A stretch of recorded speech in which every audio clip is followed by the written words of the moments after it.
How to replace the RJ45 door. Caution! Observe all precautions when removing and replacing components. Before you begin, remove the base enclosure. Removal. Push the RJ45 drop jaw connector door upright to a 90-degree angle in the slot of the base enclosure. Grasp the connector door and pull firmly upwards from the base enclosure. Remove the connector door from the base enclosure. Replacement.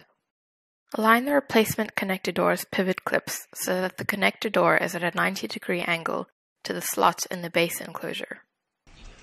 Push the connector door into the RJ45 drop jaw connector slot until it clicks into place. Test the connector door to ensure it springs back after it's depressed. Repeat this test 3 times. Continue the reassembly. Replace the base enclosure.